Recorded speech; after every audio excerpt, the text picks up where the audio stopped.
Hello and welcome to another Wednesday evening chat with Louise. A sense of belonging. It really got me thinking the last few days. Yesterday I had to go to our family grave. My mum asked me if I'd just go and have a clear up.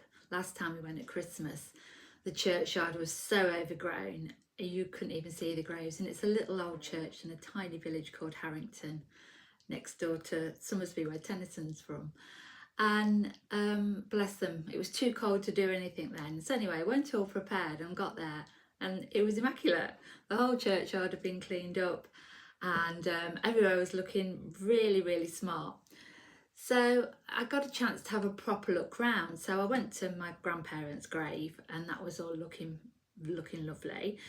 And then I realised that there's generation after generation after generation there. I just turned around and there was Percy, my great grandfather, and then his dad Robert, and then his dad Robert, and then his dad Robert. They were all called Robert along that line.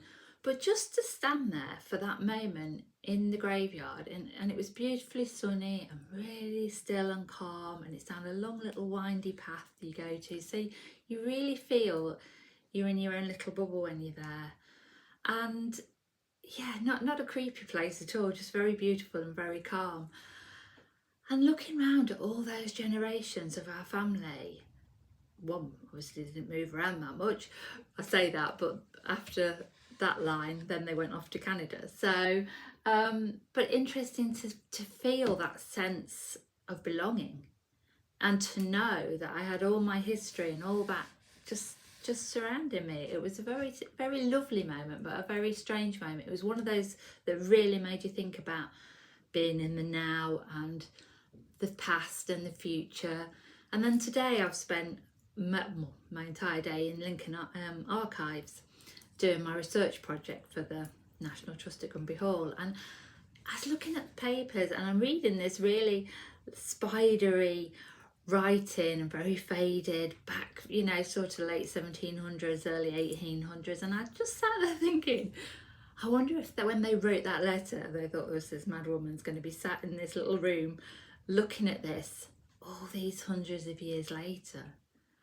And then I felt really lucky because I've moved around a lot. I've lived in different places. I've travelled abroad a lot. But I came home, and I came home to Lincolnshire, to where my mum and dad, where our farm was, to my roots. And I have that real strong sense of who I am, where I'm from, but equally a sense of being, I feel really of the earth. I don't know whether it's because I'm a Capricorn. I know I'm an earth sign, if you're into that sort of thing, but I have that real strong affinity with it. But equally, I have friends that say, even though they've got, family around them and everything like that, they don't feel they know where they belong at all. And I've got a couple of other lovely friends, and we often joke about it. I don't know, people's beliefs, but when you talk about people that have got off planet, if you like, or they've got some people call them star seeds, or where you've got perhaps a mixed DNA from other races. But when you meet people like some of my friends, I love them because I say I'm the grounding one. I'm the one that brings them down, and they're off there. But they're amazing, utterly amazing people. So interesting, kind, spiritual, but with that feeling that they don't belong here. And that was quite interesting for me to start really thinking about it, because we were talking last week amongst friends and just saying there's a belief that source, the God source, whatever you want to call it, whether you believe in a God, whether you believe in an energy that we're all one of, it fascinates me, and I'm very open to listening to all theories on it. And a lot of the beliefs are that we never leave source.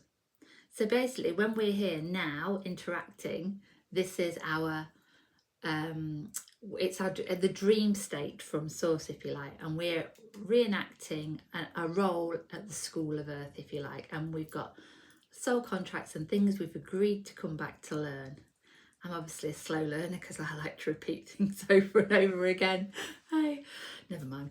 But yeah, and that when we go to sleep at night, then we go back to source. We have our check-in, see how we're getting on, and then you come back the next day. So often when people dream and they go to places, Some people believe that's timelines, some people believe that's different dimensions.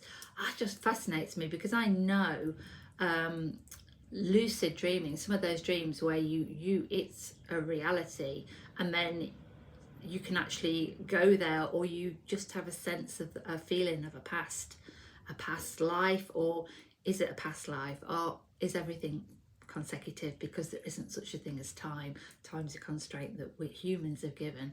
Is it the fact that time just, is irrelevant, and these are all timelines in different dimensions going on for infinity? And then that makes my brain hurt. So I just love that. It just interests me, and I then think how lucky I am that I do have that feeling of, I know when to come home, even when I'm driving down the motorways, wherever I've been. The minute I see the Lincolnshire sign, and I'm like, I'm home, and it gives me that real feeling of peace and calm. And then I wonder, well, how can I help people that don't have that? And when I talk to friends that say I'm searching and I never find that, and then sometimes you can look at the family unit, and it's, the nurtured, they've not had a family unit, or perhaps they don't know who their family are if they've been adopted, or things like that. And then I can understand it, because obviously roots can be not just felt, but they're on paper, aren't they? This is mum, this is dad, this is the family, if you like, when you look at ancestry and places like that. But then there's the ones that don't know, and I can understand how that makes you feel. You don't know where you belong. But when it actually comes to the ones where if you have all that and you still don't feel that way, that you really know who you are, or why you're here, or what we're doing. And I think more and more, as you talk, especially to young people, they're often questioning, why am I here? What am I doing?